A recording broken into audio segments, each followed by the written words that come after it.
ഇന്നത്തെ നമ്മൾ ബ്രേക്ക്ഫാസ്റ്റേ നമ്മൾ മസാല ദോശ ഉണ്ടാക്കാമെന്ന് വിചാരിച്ചിട്ടുണ്ട് കേട്ടോ. അപ്പോൾ നമ്മൾ ദോശമാവൊക്കെ ഇങ്ങനെ തലേ ദിവസം തന്നെ ഉണ്ടാക്കി വെച്ചിട്ടുണ്ട്. നമ്മൾ ഇപ്പോൾ ജിമ്മിൽ പോകാൻ വേണ്ടിയിട്ട് സ്റ്റാർട്ട് ചെയ്തിട്ടുണ്ട്. അപ്പോൾ നമ്മൾ രാവിലെ ആദ്യം ഒരു 6 മണിക്ക് 7 മണിക്ക് എന്നൊക്കെയാണ് വിചാരിച്ചിട്ടുണ്ട്. പക്ഷേ 7 മണിക്ക് പോകുമ്പോഴേ നമ്മളെ ജോലികളും കാര്യങ്ങളും ഒന്നും കൂടെ ശരിയാവുന്നില്ല. സായിക്കുട്ട സ്കൂൾ പോക്കും ഒന്നും ശരിയാവുന്നില്ല. അപ്പോൾ ഞാനൊരു കാര്യം പറഞ്ഞുതരാം. നമ്മൾ ദോശ ഉണ്ടാക്കുമ്പോൾ ഇച്ചിരി ഒരു ബേക്കിംഗ് സോഡ ഇട്ടിട്ടുണ്ടെങ്കിൽ ഉണ്ടല്ലോ, നമ്മൾ ദോശമാവ് ഇങ്ങനെ ദോശ ഉണ്ടാക്കി കഴിഞ്ഞിട്ടുണ്ടെങ്കിൽ വൈകുന്നേരം വരെ ആ ദോശമാവ് നല്ല സോഫ്റ്റ് ആയിട്ടിരിക്കും കേട്ടോ. ഇതെനിക്കെൻ്റെ ജാസ് കുട്ടി പറഞ്ഞ ഐഡിയ ആണ്. അപ്പോൾ ഞാൻ പറഞ്ഞത് എന്തെന്ന് വെച്ചിട്ടുണ്ടെങ്കിൽ, നമ്മൾ ജിമ്മിലേക്ക് പോകുമ്പോഴേ നമ്മൾ രാവിലെ ജോലിയെല്ലാം തീർത്ത് വെച്ചിട്ട് പോവുക. രാവിലെ 7 മണിക്കൊക്കെ പോകുമ്പോൾ സായിക്കുട്ടി സ്കൂളിലേക്ക് പോയിട്ടുണ്ടാവില്ല, പിന്നെ നമ്മുടെ ജോലികൾ മുഴുവൻ കഴിഞ്ഞിട്ടുണ്ടാവില്ല. അപ്പോൾ അതൊക്കെ ബുദ്ധിമുട്ടാണ്. അപ്പോൾ രാവിലെ 9:30 മണിക്കാണ് ഞാനും ഇന്നുമോളും കൂടി ജിമ്മിൽ പോകാറ്. ഇന്നുമോളെയും ഒന്ന് ജിമ്മിലൊക്കെ ഒന്ന് കൊണ്ടുപോയിട്ട് ഒന്നോളെ BMI ഒക്കെ ഒന്ന് കറക്റ്റാക്കണം. പിന്നെ ഓൾക്ക് കുനിയാനും വരാനും ഒന്നും വയ്ക്കില്ല. അപ്പോൾ ആ ഒരു ബുദ്ധിമുട്ടൊക്കെ ഒന്ന് മാറാനൊക്കെ ഓളും കൂടി നമ്മൾ ജിമ്മിൽ ചേർത്തിട്ടുണ്ട്. നമ്മൾ ജിമ്മിൽ തൊട്ടടുത്തല്ലേ, അതുകൊണ്ട് നമുക്ക് ജിമ്മിൽ പോയി വരാനൊക്കെ സുഖമാണ് കേട്ടോ. അപ്പോൾ നമ്മൾ മസാല ദോശക്കുള്ള മസാല ഉണ്ടാക്കിക്കൊണ്ടിരിക്കുകയാണ്. ഇത് ഞാൻ ഷമീസ് കിച്ചണിൽ നോക്കിയിട്ട് കിട്ടിയ റെസിപ്പിയാണ് കേട്ടോ. പിന്നെ ഞാൻ എൻ്റെ വകയിട്ട് കുറച്ച് കസൂരിമെത്തി ചേർത്തിട്ടുണ്ട്. നല്ല ടേസ്റ്റ് ചെയ്യുന്നു കേട്ടോ ഈ മസാലയ്ക്ക്. നമ്മൾ ഇതേ മസാല ഉപയോഗിച്ചിട്ട് നമുക്ക് ആലു കബറാത്തി ഉണ്ടാക്കാമല്ലോ. നമ്മൾ ഗോതമ്പ് മാവിൻ്റെ ഉള്ളിൽ ഇങ്ങനെ വെച്ചിട്ട് പരത്തി ഉണ്ടാക്കൂലേ ആലു കബറാത്ത, അത് നല്ല ടേസ്റ്റ് ആയിരിക്കും ഉണ്ടാക്കാൻ. അടുത്ത പ്രാവശ്യം നമുക്ക് ഇതേ മസാല ഉണ്ടാക്കിയിട്ട് നമുക്ക് ആലു കബറാത്ത ഉണ്ടാക്കണം. അപ്പോൾ തൽക്കാലം നമുക്ക് മസാല ദോശ ഉണ്ടാക്കാം കേട്ടോ. അപ്പോൾ നമ്മൾ ഉച്ചയ്ക്ക് ചിക്കൻ കറിയും ചോറും പിന്നെ ഒരു ഉപ്പേരിയും പിന്നെ രാവിലെ മസാല ദോശയും ഒക്കെയാണ് നമ്മൾ വിചാരിച്ച് വെച്ചിരിക്കുന്നത്. അപ്പോൾ നമ്മളിതെല്ലാം കൂടെ ഉണ്ടാക്കിയിട്ട് നമ്മൾ രാവിലെ ഇങ്ങനെ 9:30 മണിക്ക് ജിമ്മിൽ പോയിട്ട് തിരിച്ചു വരുമ്പോൾ നമ്മുടെ വീട്ടിൽ ഒരു ജോലി ഉണ്ടാവില്ല. ഞാനിവിടെ മസാല ദോശ ഉണ്ടാക്കുന്ന സമയത്ത് നമ്മൾ ഇന്നുമോളും അവിടെ അടിച്ചുവാരും തുടക്കുകയും ചെയ്യുന്നുണ്ട്. പക്ഷേ ഞാൻ ഓൾറെഡി തുടക്കാൻ പറഞ്ഞിരിക്കണം കേട്ടോ. അപ്പോൾ നമ്മളെല്ലാ ജോലിയും കഴിഞ്ഞിട്ടുണ്ട്. ഇനി ഞാനും കുട്ടികളും ഒക്കെ ഇരുന്നിട്ട് നമ്മൾ ഒരുമിച്ചിരുന്നിട്ട് ബ്രേക്ക്ഫാസ്റ്റ് കഴിക്കാണ് കേട്ടോ. ഇത് കഴിഞ്ഞിട്ട് നമുക്ക് സായിക്കുട്ടിനെ സ്കൂളിലേക്കും പറഞ്ഞേക്കണം. എന്നിട്ടാണ് നമ്മൾ ജിമ്മിൽ പോവുക. അപ്പോൾ അതിൻ്റെ ഇടയിലാണ് നമ്മൾ ഇപ്പോൾ സായിക്കുട്ടിക്ക് പുതിയ മീൻ ഉണ്ടല്ലോ, മീൻ വളർത്തുന്നുണ്ടല്ലോ സായിക്കുട്ടി. അപ്പോൾ അതിൻ്റെ മീനിൻ്റെ വെള്ളത്തിൽ ഭയങ്കര അഴുക്ക് ആയിട്ടുണ്ടായിരുന്നു. അപ്പോൾ നമ്മൾ ഇന്നുമോൾ രാവിലെ നീറ്റ് ഇന്നുമോൾ അടിച്ചു വാരി കാര്യങ്ങളൊക്കെ കഴിഞ്ഞപ്പോൾ ഓളും സായിക്കുട്ടിയും കൂടിയിട്ട് മീനിനെ പുതിയ വെള്ളമൊക്കെ നിറച്ചിട്ട് അതിലേക്ക് മാറ്റിക്കൊണ്ടിരിക്കുകയാണ് കേട്ടോ. സായിക്കുട്ടി പിന്നെ ദൂരെ നിന്നിട്ട് നോക്കുക മാത്രമേ ചെയ്യുള്ളൂ. ഈ ജോലിയൊന്നും എനിക്ക് ചെയ്യാൻ വയ്ക്കില്ല.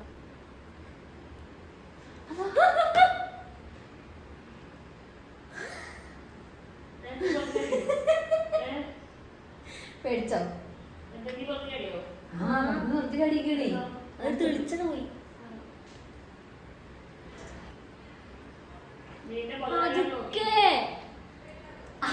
തലടിക്കൂല വെള്ളത്തിന് വീണാലും വീണ്ടേ നേരെ മറിച്ച് പുറത്ത് നിർത്തിയാൽ ചാവും.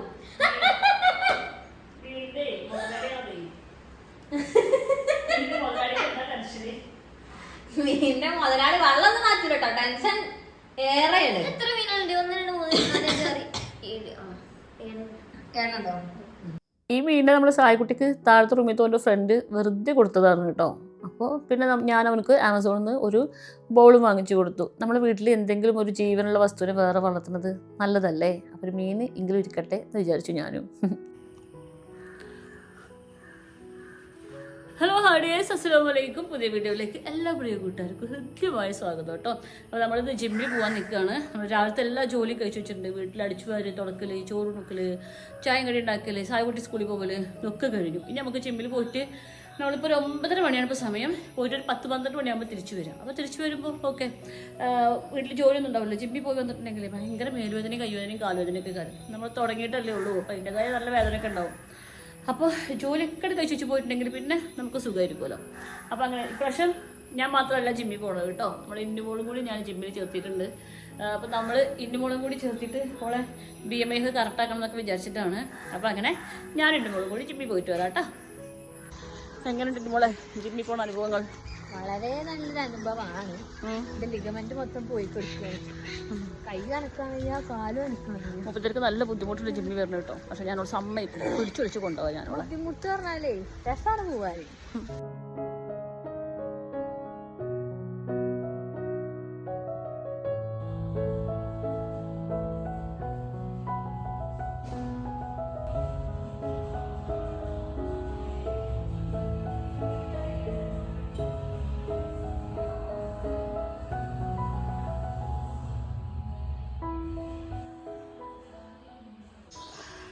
അങ്ങനെ നമ്മൾ വർക്കൗട്ട് എല്ലാം കഴിഞ്ഞ് നമ്മൾ വീട്ടിലേക്ക് എത്തിയപ്പോഴും നമുക്കൊരു ആമസോണിൻ്റെ ഓർഡർ എടുക്കണ്ടോ എന്തായാലും കുനിയാൻ വയ്യേ കുനിയൂടെ കട് ആമസോണിൽ ഒരു ഓർഡറൊക്കെ വന്നിട്ടുണ്ട്.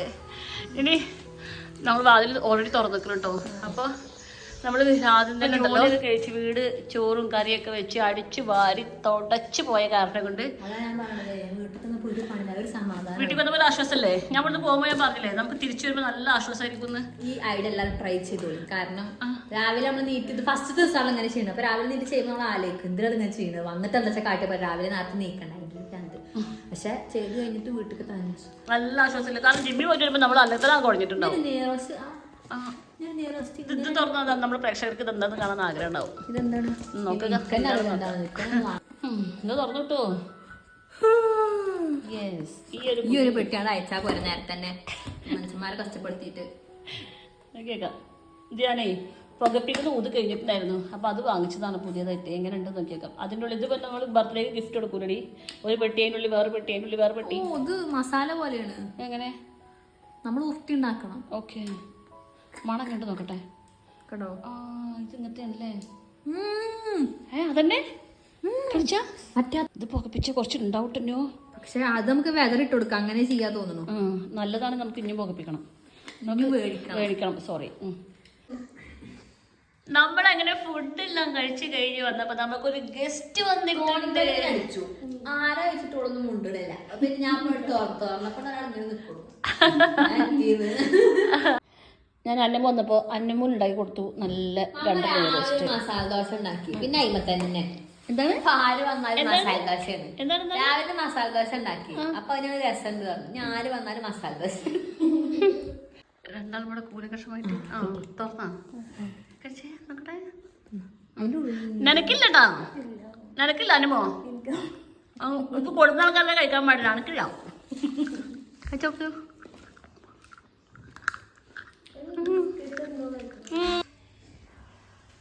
അങ്ങനെ നമ്മള് വൈകുന്നേരമായി. ഇവിടെ നല്ല സ്നാക്സ്. ഒന്ന് പതുക്കെ ചട്ടിമ കിറുക്കിറുന്നാക്കല്ലേ, പല്ല് പിടിക്കും. സാൻഡ്വിച്ച് അന്നമോ ഇത് സോസ് ഞാൻ മറ്റേ വീട്ടിൽ പറഞ്ഞില്ലേ മെക്സിക്കൻ ഡിപ്പ്, അതാണത്. പിന്നെ ഈ ബ്രെഡ് ചുട്ട് കൊടുക്കും, ടോസ്റ്റ് ചെയ്യാം. ഞാൻ ആ ചട്ടില് പുൾസൈ ഉണ്ടാക്കാണ്ട്. ഈ ചട്ടിൽ പുൾസൈ ഉണ്ടാക്കാണ്ട് എന്തെങ്കിലും ഒരുമ 2 ഇരുമകളുണ്ട്.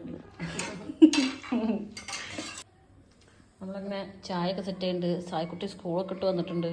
ഓ എന്തൊരു തീറ്റ. പതുക്കെ തിന്നറ നിൽക്കും വേണം. എനിക്കില്ലേ അന്നപ്പോഴത്തെ 2 അത് പ്ലേറ്റ് ഗസ്റ്റാണെന്ന് വിചാരിച്ചു കൊടുത്തതാ. ഞാനോ അത് മുട്ട പൊട്ടിയതാ. കുഞ്ചു പൊട്ടി ഞാൻ എടുത്തോണ്ട്. നല്ല മനസ്സിലാവും. എടി ഗസ്റ്റ് അവൾക്ക് 2 കൊടുക്കാന്നില്ലടി. ഒന്നുള്ളൂ. ഗസ്റ്റ് ആണെന്ന് പ്രത്യേകിച്ച് പരിഗണന ഒന്നുമില്ല. എനിക്ക് വെറും ബ്രെഡ് കഴിച്ചിട്ടുണ്ട്. എല്ലാവർക്കും അങ്ങനെ ഓരോന്നുണ്ട്. അങ്ങനെ നമ്മൾ ചാവൂടെ എല്ലാം കഴിഞ്ഞിട്ടുണ്ട് കേട്ടോ. ഇപ്പോൾ എന്നെ കുറച്ച് കൂട്ടുകാർ ചോദിക്കുന്നത് എന്താ ഡ്രസ്സ് എന്ന്. ഇത് ഞാൻ ഇങ്ങനെ എന്താ പറയുക, നമ്മളെ പരാഗില്ലേ, പരാഗ് എല്ലായിടത്തും ഉണ്ടല്ലോ. അത് ഒരു ഷിഫോൺ മെറ്റീരിയൽ വാങ്ങിച്ചിട്ട് തയ്ച്ച ഒരു സാധാരണ സിമ്പിളായിട്ടുള്ളൊരു ചുരിദാറാണ് കേട്ടോ. നല്ല ഇങ്ങനത്തെ ഷിഫോണിൻ്റെ ചുരിദാർ ഇട്ടിട്ടുണ്ടെങ്കിൽ നമ്മൾ തടി കുറച്ച് കുറവ് തോന്നിക്കുകയും ചെയ്യും. പിന്നെ നല്ലൊരു ഭംഗി ഉണ്ടാവും. എനിക്ക് നല്ല ഇഷ്ടമാണ് കേട്ടോ ഇങ്ങനത്തെ ചുരിദാർ തയ്ക്കുന്നത്. ഇനി കുറച്ചുകൂടി മെറ്റീരിയലൊക്കെ വാങ്ങിച്ചിട്ട് ഇങ്ങനത്തെ ചുരിദാറൊക്കെ തയ്ക്കണം എന്ന് വിചാരിക്കുന്നുണ്ട്. അപ്പോൾ അതല്ലല്ലോ നമ്മളെ വിഷയം.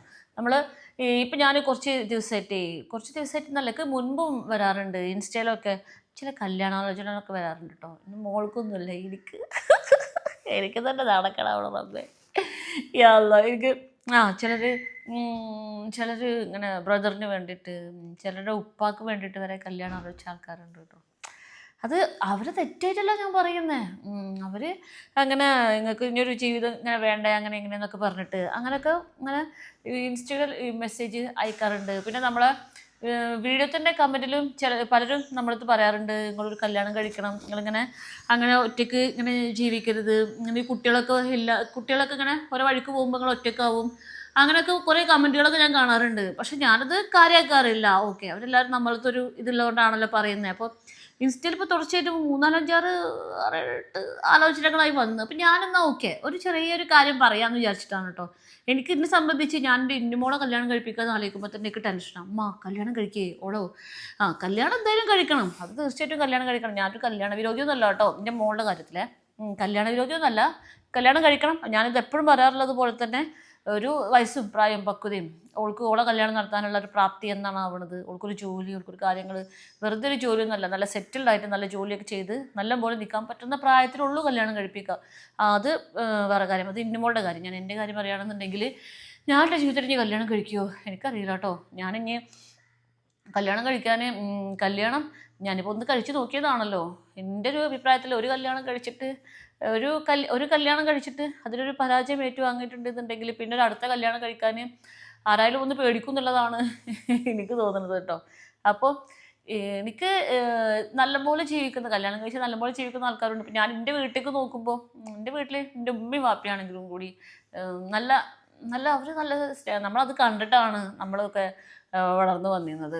വീട്ടിലെ സിസ്റ്റേഴ്സ് ആണെങ്കിലും ഒക്കെ നല്ല സ്നേഹത്തിലാണല്ലോ. അപ്പോൾ കല്യാണം കഴിക്കുക എന്നുള്ളത് വളരെ മോശപ്പെട്ട കാര്യമാണ്, അങ്ങനത്തെ അഭിപ്രായമൊന്നുമില്ല. കാരണം ഞാൻ നല്ല ജീവിതങ്ങളും ഞാൻ കണ്ടിട്ടുണ്ട്, അപൂർവമായിട്ട് എൻ്റെ പോലത്തെ ജീവിതങ്ങളും അത് ഞാൻ അനുഭവിച്ച കാര്യമാണ്.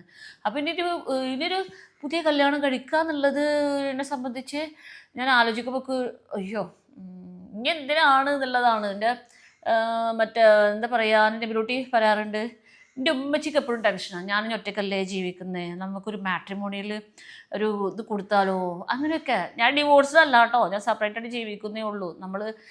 ഞാനൊരു കല്യാണം കഴിക്കണം എന്ന് ആലോചിക്കുമ്പോഴല്ലേ ഞാൻ ഡിവോഴ്സിന് പോകേണ്ട ആവശ്യം എനിക്ക് വരുന്നുള്ളൂ. അപ്പം ഞാനതാണ് ഡിവോഴ്സിനൊന്നും ഞാൻ പോവാത്തത് ഇങ്ങനെ. പക്ഷെ എൻ്റെ ഉമ്മ പറയും നമുക്ക് എന്തിപ്പോൾ ഇങ്ങനെ ജീവിച്ചിട്ട് കാര്യം, എൻ്റെ ഉമ്മക്ക് എൻ്റെ കാര്യത്തിൽ ടെൻഷൻ ഉണ്ടാവുമല്ലോ.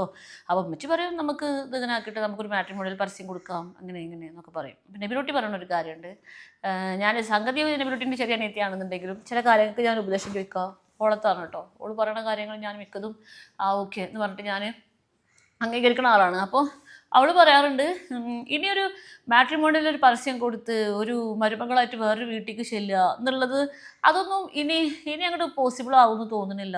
കല്യാണം നീ ഇപ്പം എങ്ങനെയാണോ ജീവിക്കുന്നത്, ഈ ജീവിതത്തിൽ എനിക്ക് സമാധാനം ഉണ്ടെന്നുണ്ടെങ്കിൽ നീ ഇങ്ങനെ ജീവിക്ക്. എന്നിട്ട് ഭാവിയിൽ ആരെങ്കിലും നമുക്കൊരു ജീവിതം ഉണ്ട് എന്നുണ്ടെങ്കിൽ അത് നമ്മൾ തേടി വരുന്ന കാലത്ത് അപ്പം അങ്ങനത്തെ ഒരു ജീവിതത്തിനെ കുറിച്ചിട്ട് ആലോചിച്ചാൽ മതി. അതല്ലാതെ ഒന്ന് തേടി പോകേണ്ട ആവശ്യമില്ല എന്ന് പറയാറുണ്ട്. മാട്രിമോണിയലൊക്കെ പരസ്യം കൊടുത്ത് കല്യാണം കഴിക്കാൻ ആഗ്രഹമുണ്ടോ എന്നൊക്കെ പരസ്യം കൊടുത്ത് അങ്ങനെ വരുന്ന അങ്ങനത്തെ ഒരു കല്യാണ ആലോചന ഉണ്ടാവില്ല. അങ്ങനെ എനിക്ക് ഇനിയൊരു പാർട്ണറിൻ്റെ തലമ വരച്ചിട്ടുണ്ട് എന്നുണ്ടെങ്കിൽ അത് എന്നെ തേടി വരുന്ന ഏതെങ്കിലും ഒരു കാലം ഉണ്ടാവും, അന്ന് കിട്ടുമായിരിക്കും. അന്നിപ്പോൾ എനിക്ക് അത്ര കാര്യം പ്രായം ഇടമ്പ എനിക്ക് വയ്യ, എന്നോട് കേൾക്കണ്ട. ഇന്നുമ്പോൾ സായിക്കുട്ടിക്ക് ഞാൻ കല്യാണം കഴിക്കണമെന്ന് ഒരു താല്പര്യമില്ല കേട്ടോ. ഞങ്ങൾ വെറുതെ തമാശക്ക് ഇന്നുമോള് കല്യാണത്തിൻ്റെ കാര്യമൊക്കെ ഡിസ്കസ് ചെയ്യുമ്പോൾ ഞാൻ ഇന്നുമോള് പറയും, അല്ല അമ്മക്കൊരു കല്യാണം കഴിക്കണ്ടേ എന്നൊക്കെ. അങ്ങനെ ഇന്നുമോള് സായിക്കുട്ടി കേൾക്കാൻ വേണ്ടിയിട്ട് പറയുമ്പോൾ സായിക്കുട്ടി പറയും, എനിക്ക് സ്റ്റെപ്പ് ഫാദറിനെ വേണ്ട എന്ന് പറയും. ഓനിക്കൊരു താല്പര്യമില്ല. അയ്യോ എനിക്ക് വയ്യ, ഞാൻ വെറുതെ പറഞ്ഞു എന്നുള്ളൂ കേട്ടോ. എനിക്ക് കല്യാണം കഴിക്കാൻ എനിക്ക് പേഴ്സണലി ഒരു താല്പര്യമില്ല എന്ന് പറഞ്ഞിട്ടുണ്ടെങ്കിൽ ഞാൻ മടുത്തു പോയൊരു സംഭവമാണ്. ഇപ്പോൾ ഞാൻ ജീവിക്കുന്ന ഈ ഒരു സമാധാനപരമായിട്ടുള്ളൊരു അന്തരീക്ഷമുണ്ട് ഇപ്പോൾ ഞാൻ എനിക്ക് എൻ്റെ കാര്യങ്ങൾ സ്വന്തമായിട്ട് തീരുമാനിക്കാം, എനിക്ക് എന്താണോ ആഗ്രഹം അതുപോലെ ചെയ്യാൻ പറ്റും. കുറച്ച് സ്ട്രഗിൾ ഉണ്ട്, ജീവിക്കാൻ നല്ല ബുദ്ധിമുട്ടുണ്ട്. 2 കുട്ടികളെ നോക്കി വളർത്തുക എന്ന് പറയുമ്പോൾ അത്രയ്ക്ക് വലിയ സുഖമുള്ള ഏർപ്പാടൊന്നുമല്ല. നല്ല കാശ് വേണം, കുറച്ചുകൂടി അധ്വാനം കൂടുതൽ വേണം, ടെൻഷൻസ് ഉണ്ട്. പക്ഷെ എൻ്റെ ഭാവിനെ ആലോചിച്ചിട്ട് ഒരു പേടിയില്ല കേട്ടോ. ഭാവിയിൽ ഇപ്പം ഞാൻ നാളെ കല്യാണം കഴിച്ചിട്ട് ഒരു ചിരഞ്ജീവിയായ ആളെന്നല്ല നമ്മൾ കല്യാണം കഴിക്കുക, അയാൾ പെട്ടെന്ന് മരിച്ചു പോയാൽ അപ്പോഴും ഞാൻ ഒറ്റയ്ക്ക് തന്നെയല്ലേ. അപ്പോൾ ഒറ്റയ്ക്കാവുമോ എന്നുള്ള പേടിയൊന്നുമില്ല, അങ്ങനെയൊന്നുമില്ല. പക്ഷെ ഉള്ള കാര്യം സത്യം പറയുകയാണെന്നുണ്ടെങ്കിൽ നമ്മളിപ്പോൾ പുറത്തേക്കൊക്കെ പോകുമ്പോഴേ ഫാമിലി ആയിട്ട് നമ്മൾ ഒരു ഫുഡ് കഴിക്കാനൊക്കെ പോകുമ്പോൾ ഫാമിലിയൊക്കെ ആയിട്ട് ആൾക്കാർ വരുന്നൊക്കെ കാണുമ്പോൾ ഓക്കെ, അപ്പോൾ എൻ്റെ ഫാമിലി കംപ്ലീറ്റഡ് അല്ലല്ലോ എന്നുള്ള ഒരു ചെറിയ സങ്കടം വരും. പക്ഷെ ആ സങ്കടത്തിനെക്കാട്ടിക്കും അപ്പുറത്തേക്ക് ഇപ്പോൾ ഞാൻ അനുഭവിക്കുന്ന ഒരു മനസ്സമാധാനമുണ്ട്. ഈ മനസ്സമാധാനം നശിപ്പിക്കാൻ ഞാൻ സമ്മതിക്കൂല, അത്ര തന്നെ.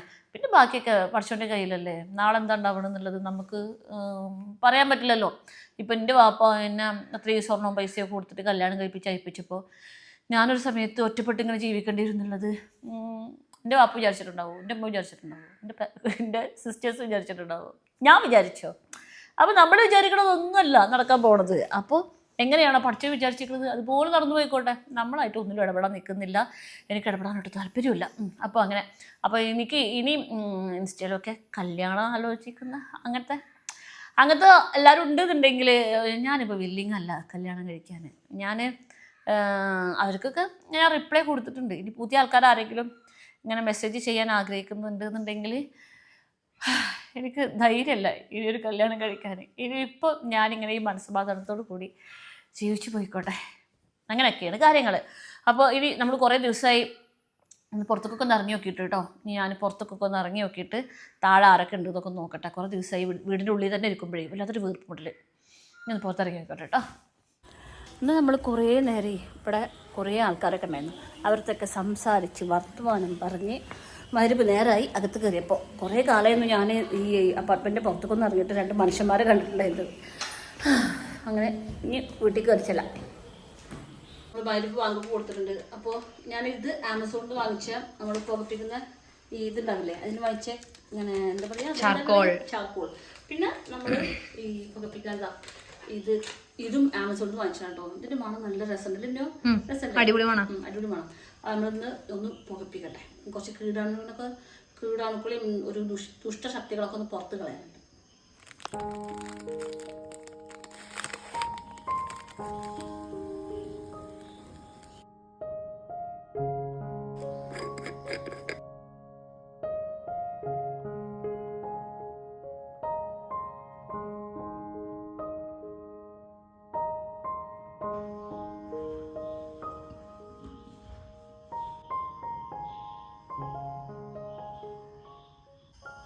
നമ്മളിന്ന് രാത്രി നമ്മൾ ദോശയും ചിക്കൻ കറി ഉണ്ടാക്കി കേട്ടോ. ഉച്ചയ്ക്ക് ഞാൻ ചിക്കൻ കറി ഉണ്ടാക്കിയപ്പോഴേ അതിന് ഭയങ്കര എരിവ്. സാധാരണ ഞാൻ ചിക്കൻ കറി ഉണ്ടാക്കുമ്പോൾ കുറച്ച് എരിവിലുണ്ടാക്കുക, പക്ഷെ ഇത് എനിക്ക് തന്നെ താങ്ങാൻ പറ്റാത്ത തരത്തിലുള്ള ഭയങ്കര എരിവ്. അപ്പൊ അധികം കുറച്ച് അണ്ടിപ്പരിപ്പ് അരച്ച് ഒഴിച്ചാൽ ശരിയാവുന്ന എന്നോട് പറഞ്ഞിട്ടുണ്ട്. എന്നോൾക്കാണെങ്കിൽ ഒരു ക്ഷമയില്ല. എന്നോൾക്ക് വിശക്കുന്ന ഫുഡ് വേണം. സായകുട്ടി സോറി, താങ്കളുടെ മകൻക്കാണത് വിശക്കുന്നത് കേട്ടോ.